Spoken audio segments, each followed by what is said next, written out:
12 વર્ષમાં કેન્દ્રમાં ભારતીય જનતા પાર્ટીની અઘોષિત કટોકટી જાહેર કરવા વાળી સરકાર પેદા થઈ છે। શિક્ષણમાં વ્યાપક ભ્રષ્ટાચાર થયો છે। ભ્રષ્ટાચાર તો ઠીક, પણ શિક્ષણનો વેપાર કરનારા આરએસએસના દલાલો શિક્ષણ સંસ્થામાં ઘૂસી ગયા છે અને પોલીસ ખાતામાં પણ આરએસએસના દલાલો ઘૂસી અને સિવિલ ડ્રેસમાં પોતાને પોલીસ ગણાવી અને બેરમીથી વિદ્યાર્થીઓને જે કે માર્યા છે અને એ અત્યાચારમાં આપણી એક બેન દીકરી કે જે ખરેખર શિક્ષણનો અવાજ ઉઠાવવા માંગતી હતી, એમનું કરુણ મોત થયું છે। એમને અમારા સંસ્થા વતી, અમારી પાર્ટી વતી અને અમે સમગ્ર અમરેલી જનતાની વતી અમે શ્રદ્ધાંજલિ આપું છું। ઈશ્વર કોઈને આવા દિવસો ન દેખાડે, પણ લોકશાહીમાં જ્યારે એને શહીદી મળી છે ત્યારે એ શહીદ કરનાર દીકરીને અમે સૌ નમન કરીએ છીએ। મિત્રો, 35 વર્ષના શાસનમાં ગુજરાતમાં અને 12 વર્ષના શાસનમાં દેશમાં વ્યાપારીકરણે એટલી માજા મૂકી છે કે શિક્ષણ વ્યવસ્થા પડી ભાંગી છે। શિક્ષણનો અવાજ જ્યારે વિદ્યાર્થી પોતે રજૂ કરવા જાય ત્યારે આ દમનકારી સરકાર એના મોઢા દબાવવા અને એમનું ખૂન કરવા પણ તત્પર થઈ ગઈ છે, જે શરમજનક બાબત છે।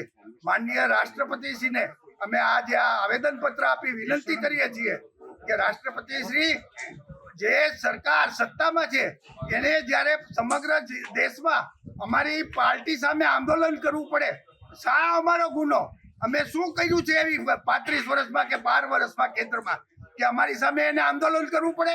પોતાની નાકામી છુપાવવા માટે નત નવા નાટકો કરી આ દેશને ગુમરાહ કરી યુવાનોને બેકાર રાખવાનો ધંધો જે એને શરૂ કર્યો છે એ શરમજનક બાબત છે।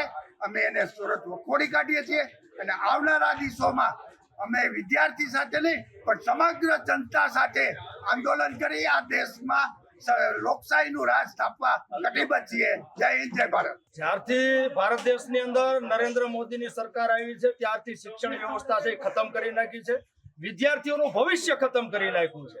અવારનવાર છે એ નીટ જેવી મહત્વની જે ડોક્ટર બનવા માટેની જે પરીક્ષાઓ છે એના પેપર ફૂટી જાય ત્યારે આ નરેન્દ્ર મોદીની સરકારની નિષ્ફળતા કહેવાય।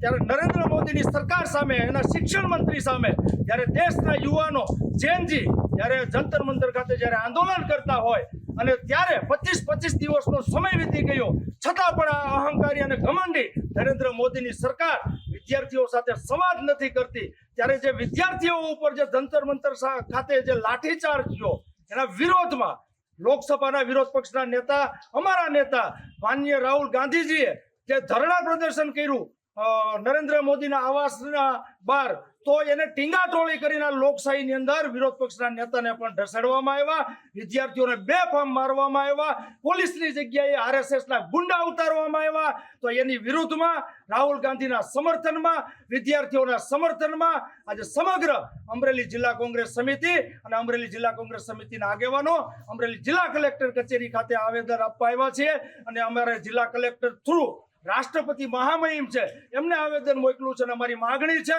કે જે આંદોલન કરી રહ્યા જે છાત્રો છે, જે યુવાનો છે, જે વિદ્યાર્થીઓ છે એમને ન્યાય મળે।